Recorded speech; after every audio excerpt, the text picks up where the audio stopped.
losses back to back extremely quickly. And it was due to breaking my rules in kind of a couple ways. So the two trades were, again, trying to do two breaks here. I did try to do two breaks back to back, two true breaks back to back, and then lost, I think, about 0.3 Bitcoin on those two trades. So about $10,000. And these are just for me breaking my rules. The main rule that I was breaking here is that I should not be trading a hectic market. I have it fucking in bold and all caps. I'm gonna make it red. I broke this rule here. To be honest, I kind of forgot that I have this as a rule. I haven't really covered this in previous videos about kind of these ironclad rules that I don't have as part of my pre-trade checklist, but they're really important. And I missed it here. So I'm going to cover the two trades, then I'm going to go back to the ironclad rules. So I missed do not trade a hectic market. I mean, what is this, if anything, besides just like a absolutely retardedly hectic market? This is like absolute trash to be trading. And so kind of I let the excitement of the 30K level take over for me, and got stopped in some trades that were just really volatile and I didn't need to be stopped down on. So again, these were places where I did break my rules in kind of more ways than one. This first trade here I took was actually correct. This is a true break going in the direction of the longer time frame. It's based on a daily level. There's room for the risk ratio. ATR was fine, and everything like that. So that was correct. I immediately got kind of stopped out on it. So immediately stopped out, and then I broke the rule for my second trade, which doubled my losses basically for breaking my rule, breaking my pre-trade checklist, which was that this I took this trade kind of a market entry, and I guess like that is not really necessarily, I guess it's not necessarily my pre-trade checklist, but it is in my true break model, and so I kind of like to modify my checklist to basically be no market orders. So it has to either be a conditional market order or a limit order. The conditional market, of course, becomes a market order, but it prevents me from trying to do these things, that I see and try to do at the last second. It's the exact same mistake I made earlier today. So yeah, in my true break model, I'm setting a stop order on the trade right now. It's like I'm not setting a market order whenever I see it. So this is kind of my mistake. So there's a couple different mistakes here. The entering with a market order, trading a hectic market.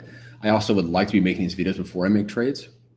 And these last few trades have been taking so quickly that I haven't had time to make videos. And I think it's just a marker that I'm not following my rules. And so I've added an item to my pre-trade checklist, which is that I start recording the trade so I can know my thoughts on the setup.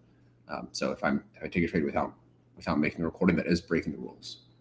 And if I make money or not, it's even if I make money, if I make $10,000, it's still a failure. So this needs to be done before each trade. And as a result, you guys should be using kind of limit and a stop order orders.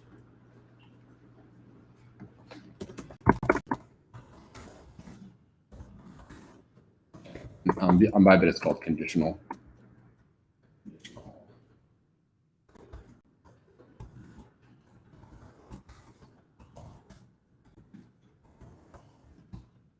Market orders. Oh, that put me back negative 5,000, which is kind of frustrating. I mean, overall, not terrible for starting out, and I've only been doing this for a few months now, but like not necessary. Actually, I could have been at zero, and then extra 5,000 was just me breaking the rules for the second time. I really could be still positive 5,000 because I made the same market entry order mistake earlier today. So I would be maybe at positive 5,000, which is $5,000, not really that much money, but still, that's my mistake there. So Covering these ironclad rules. I don't have this in my pre-trade checklists, but I'll need to rethink about this. Maybe there's got to be some way where I can be reviewing this more often. I'm not the kind of person who likes to put printed stuff up by my desk, so I have to figure out some way that I am reviewing this, because I did forget the rule about not trading a hectic market. So the most important one is if I have 3 consecutive losses in a day, stop trading. Today I had 5 losses and 1 positive trade, so that's close enough to me. I just need to stop. I'm mentally not in the right place. Let's see, yeah, 4 losses, one positive, but the sizing was incorrect in the losses. The money with my broker isn't the same as money in my pocket.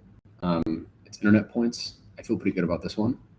Never trade in a bad mood, only neutral or positive. So these 2 mistakes put me in a bad mood, so I stopped. I left the WeWork I was at and walked home. The market's always right, doesn't care about my money. I think kind of a corollary to this is like, don't try and just make it back. Don't try and make back money. This is a mistake I made earlier when I had the kind of 5-minute $500,000 trade that ended up, I closed for a profit of 2,000 instead of 9,500. That was a mistake I took here. These are kind of the same. This is in the pre-trade checklist. It's okay. This is what I missed today. And so took too many trades. I do good here because I have the calculating market. This is captured in the ATR rule. There's kind of a conflict here. In my pre-trade checklist, I say 70%. And this one, this is 50%, so I need to resolve that. I'm not really sure this fits in the ironclad rules, actually, so I may remove this. And never increase position size after losses. So these are pretty clear, but I did miss the hectic market. So I'm definitely done trading for today because I made mistakes, put myself in a bad mood, and we'll just wait for some setups tomorrow, assuming that the market is less hectic.